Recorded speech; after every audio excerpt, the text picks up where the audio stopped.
Вітаю, час новин на АТР. Сьогодні понеділок, 11 січня, це 684-й день анексії Криму. У Судакському регіоні знову знечестили старовинну мечеть. У селі Айсерез на стінах храму невідомі зробили непристойні написи. Зараз мечеть реконструюють. Вранці до будівлі приїхали ремонтники. Вони і виявили малюнки на стінах мечеті. Голова Судакського регіонального меджлісу Ільвер Аметов викликав на місце події російську поліцію.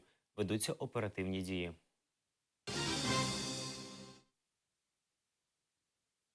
Голова російської адміністрації Криму оцінив роботу своєї команди на добре. Про це він заявив під час інтерв'ю російському телеканалу. Каже, що його команда не допрацьовує. Про свої недоробки нічого не сказав.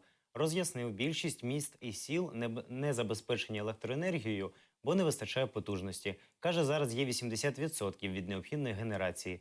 Також Аксьонов вкотре звинуватив українську владу в брехні. Считаю, что органы власти справляются на хорошо, не на отлично, на хорошо справляются с поставленными руководителем государства задачами. А с вводом второй очереди энергомоста мы 400 мегаватт дополнительно получим, то есть покроем ровно тот дефицит, который нам не хватает в связи с терактом на территории Украины, который состоялся. Но они-то фантазируют, что и Крым тоже украинский, поэтому зачем мы будем обращать внимание на то, что они рассказывают на условиях Украины? Ну, условия неприемлемые, с мошенниками, какие можно вести переговоры, если у них какие-то фантазии свои в голове до сих пор бродят, и все им кажется, что Крым куда-то вернется назад, или там будут какие-то последствия для людей, которые принимали участие в референдумах. Все ложь, чушь, Крым уже является субъектом Российской Федерации. Уже вернулся. Это навсегда, и пусть все эти паразиты, которые эту тему эксплуатируют, там, пусть забудут вообще о том, что Крым когда-нибудь может изменить в данном случае свой статус. Все, это уже на всю жизнь. Півроку без світла і газу. В такій ситуації опинилися 5 сімей в Севастополі. Вони заїхали влітку в будинок, який мали здати в 2013 році. Однак електрику і газ не під'єднали і досі. Мешканці нарікають, що не можуть нормально харчуватися і слідкувати за гігієною. Просили підключити квартири, однак їм відмовили. Сейчас у нас ситуация просто, ну скажем, критическая. 20 числа морозы. Застройщик нам не хочет подключать даже по временной схеме электричества. Все подведено, по дому разведено, газ уже проведен, осталось только поставить счетчики и автоматы, и запитать котлы. Но застройщика не интересует запитывать отдельные квартиры, он желает когда-нибудь запитать весь дом. Когда это будет, в каком году, неизвестно. А у нас на носу морозы, и мы тут, естественно, трубы у нас перемерзнут, мы останемся ни с чем. В квартирах будет минус. Сейчас вот были морозы, вот у меня на кухне было +3.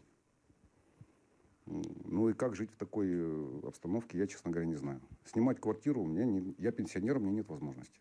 Здесь вот, реально живет 5 семей. А многие уже сделали ремонт и просто съехали, потому что жить невозможно. Тема непобудованого Керченського мосту знову з'явилася в промовах кримських політиків. Сергій Аксьонов обіцяє, що будувати міст будуть кримські фахівці. Місцевими мають бути і будматеріали. Про необхідність побудувати перехід через Керченську протоку президент Росії Владимир Путін заявив 19 березня 2014-го, відразу ж після анексії Криму. Крым как субъект Российской Федерации сегодня сухопутной границы как таковой-то не имеет. То есть там остров сегодня для Российской Федерации, так же как Сахалин. Со строительством моста мы уже будем полноценным субъектом, полуостровом опять. На строительстве моста задействованы с керченской стороны строители и специалисты, которые проживают на территории Крыма, керченские специалисты в первую очередь.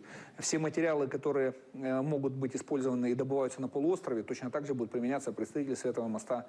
Такое соглашение. Это экономический толчок? Конечно, по-любому, так или иначе. Все, что возможно, будет закупаться на территории Республики Крым, и такая договоренность с подрядчиками и с Министерством транспорта достигнута. Під час анексії Криму ніхто не загинув, заявив президент Росії Владимир Путін в інтерв'ю німецькому виданню «Більд». Сказав, що не воювали, не окуповували нікого, ніде не стріляли, жодна людина не загинула внаслідок подій в Криму. Мы не воевали, не оккупировали никого, нигде не стреляли. Ни один человек не погиб в результате событий в Крыму. Ни один. Значит, мы использовали вооруженные силы только для того, чтобы сдержать находившиеся там 20 с лишним военнослужащих Украины от вмешательства в свободное волеизъявление людей, которые там проживали. Однак факти свідчать про інше. 15 березня минулого року в полі біля села Землянічне Білогорського району знайшли труп кримського татарина Решата Аметова зі слідами тортур.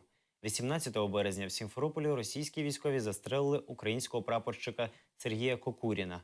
6 квітня в селищі Новофедорівка в офіцерському гуртожитку 2 пострілами був вбитий український майор Станіслав Карачевський. Вбивця офіцера морпех Чорноморського флоту Росії молодший сержант Зайцев.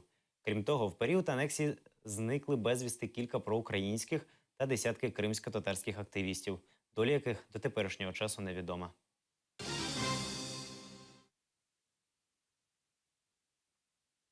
Україна має перезавантажити формат повернення Криму. Перший президент України Леонід Кравчук впевнений, Росії вже важко утримувати півострів, і саме цим має скористатися нинішня українська влада. Надати Криму широку автономію, але у складі України пропонує Леонід Кравчук. Навіть якщо на материку будуть кращі умови життя, Крим не попроситься назад до складу країни, певен перший президент України. Скажімо, є приклади в світі. Гонконг, Південний Тироль, коли територія Криму має широку державну автономію, але входить в склад української держави. Але політика має бути перезавантажена. В чому план? В чому проблема? От беремо Крим. Що ми чуємо від влади? Якщо ми будемо жити краще в Україні, то Крим сам захоче прийти назад до нас. Ну, це ілюзія. Що мав на увазі Леонід Кравчук, коли казав про державну автономію майбутнього Криму, політологу Андрію Клименко не зрозуміло. Він погоджується з ним, що кримська автономія не може бути такою, якою була до окупації. Должно быть воссоздание уже сейчас национально-территориальной автономии крымско-татарского народа. Все вопросы, значит, они 100% будут касаться, а как же это так, это вот автономия крымских татар, значит, подразумевая, что это будет ущемлять права других людей. Я бы здесь хотел сказать совершенно четко, и я знаю, что точно так же думают лидеры крымско-татарского народа, что не идет при этом речи об ущемлении демократических прав и свобод граждан другого происхождения этнического. Кравчук – мудра людина, кажуть мечелісі. Він має рацію в тому, що Україні підхід до повернення Криму потрібно переглянути. России Крым придется возвращать, и никуда она не денется. Но в то же время нужны очень сильные аргументы, какой должен быть статус Крыма после его возвращения. И вот Кравчук попытался поразмыслить над одним из вариантов. Я думаю, что тут главное направление им определено правильно. Надо рассматривать с позиции права коренного народа на самоопределение. И уже обсуждая это безусловное право, мы можем выйти на форму уже вот той республики, которая будет на территории Крыма. Коли Крим буде автономним в перевантаженому форматі, точно говорити ніхто не береться. Однак те, що для агресора цей рік буде економічним тягарем, у Меджлісі впевнені. Ельвіна Цідбулаєва, Ельдар Ісматов, Заман, АТР. Уряд України нехтує мешканцями Криму. Про це заявили представники правозахисних організацій. За словами керівника Кримської правозахисної групи Ольги Схрипник, минулого року депутати так і не скасували закон про вільну економічну зону. Жителі півострова не отримали статус резидентів, а постанова Кабінету міністрів про обмеження поставок товарів до анексованого півострова є дискримінацією кримчан і приводом для корупції на пропускних пунктах.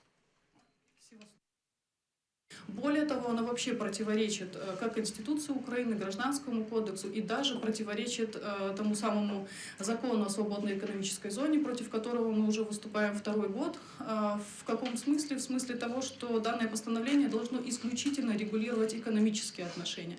А вместо этого данное постановление намерен ограничить гражданские, имущественные и иные права обычных людей. И это абсолютно не связано с экономическими отношениями.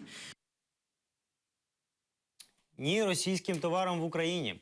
З 10 січня набула чинності постанова Кабінету міністрів України, яка забороняє ввезення в Україну російських товарів. Заборона діятиме до 5 серпня 2016-го, або до скасування заборони ввезення на територію Російської Федерації товарів сільськогосподарського призначення, продукції та сировини, що походять з України, яка набула чинності 1 січня. Росія не тільки ввела проти України ті ж санкції, що й проти ЄС, але й заборонила транзит своєю територією українських вантажів. Торгова війна між Києвом і Москвою посилилася через те, що з цього року Україна вступила в зону вільної торгівлі з Євросоюзом.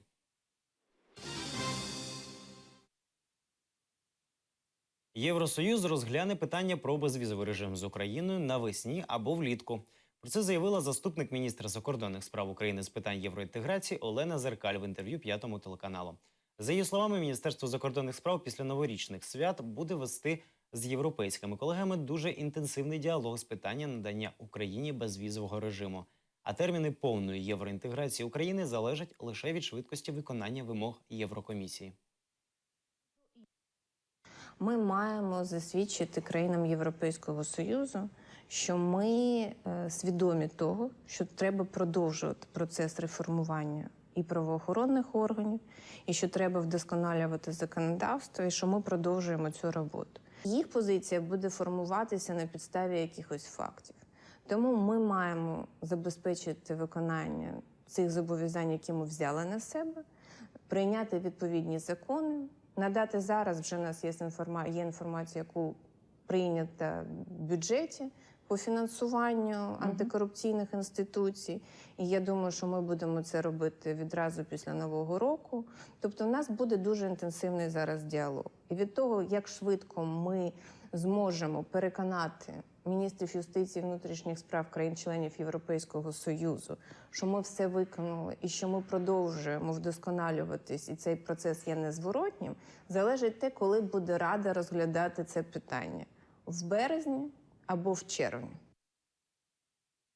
Озброєні бандформування в зоні проведення антитерористичної операції не припиняють атаки в бік українських позицій. Про це повідомляє речник АТО Антон Миронович. Основні атаки йшли неподалік Донецька та Маріуполя. Бойовики застосували заборонену мінськими домовленостями зброю. Противник продовжив здійснювати збройні провокації проти українських воїнів біля тимчасово окупованого Донецька. Зокрема, зафіксовані обстріли зі стрілецької зброї наших позицій в районі Опитного та південніше Авдіївки. Обстріл бійців сил АТО відбувся й біля Старогнатівки, що на Маріупольському напрямку. Там противник використовував також стрілецьку зброю. Знову ж неподалік Маріуполя вже пізно ввечері бойовики відкривали вогонь з гранатометів та великокаліберних кулеметів по наших опорних пунктах у Широкіному. З метою придушення вогневих точок противника українські захисники змушені були відкрити вогонь у відповідь зі стрілецької зброї. Найскладнішою ситуація залишається на північних околицях Горлівки та на Світлодарському плацдармі. В бік наших позицій в районі Зайцевого, Майорська та Ленінського бандити відкривали вогонь зі стрілецької зброї та великокаліберних кулеметів. Біля Луганського, окрім кулеметів, ворог застосував ще й автоматичні станкові гранатомети. По бійцях сил АТО, які несуть службу біля Троїцького, це на межі Донецької та Луганської областей, кремлівські найманці здійснили декілька пострілів із забороненого мінськими домовленостями озброєння танку. Кримського викладача звільнили з роботи за сепаратизм. Викладач прикладної математики Валерій Подіячий, якого засудили за сепаратизм, був звільнений з Кримського федерального університету за отриману судимість. За його словами, рішення українського суду, винесене до 18 березня 2014-го, зберегло чинність згідно російських законів. Таким чином, за проросійської влади він все одно залишився сепаратистом. Свої проросійські настрої Подіячий почав проявляти ще 2007-го, створивши рух «Народний фронт. Севастополь. Крим. Росія». Крім мітингів, учасники руху намагалися в судовому порядку приєднати Крим до Росії. Українська влада не звертала уваги на активістів до 2011-го, аж до заклику державних структур Криму вивесити російські прапори. Тоді сепаратистами зацікавилася Служба безпеки України, а суд засудив їх до 3 років позбавлення волі.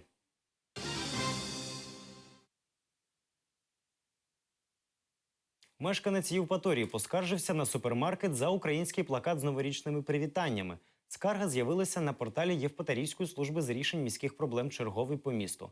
Розібратися в проблемі заявник попросив управління міжнаціональних відносин Євпаторійської міської адміністрації.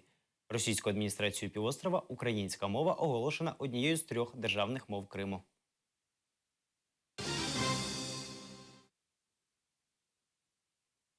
У Криму чекають на П'єра Рішара. Судячи з афіш, що розміщені по всьому півострову 10 і 11 лютого, відомий французький актор зіграє моновиставу «П'єр Річард III». В агентстві, що організовують гастролі, кажуть, до Криму Рішар приїде після гастролей у Москві. На офіційному сайті самого П'єр Рішара про виставу в Криму інформації немає. Міністерство закордонних справ України неодноразово закликало іноземних громадян поважати суверенітет і територіальну цілісність України, дотримуватися встановленого порядку в'їзду на тимчасово окуповану територію України та виїзду з неї.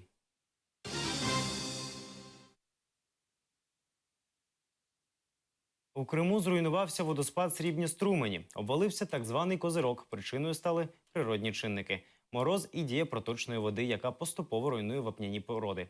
В 60-х роках козирок вже зміцнювали. Водоспад – один з головних пам'яток Криму. Знаходиться у Бахчисарайському районі в 4,5 кілометрів від села Соколиного, в ущелині Малий каньйон.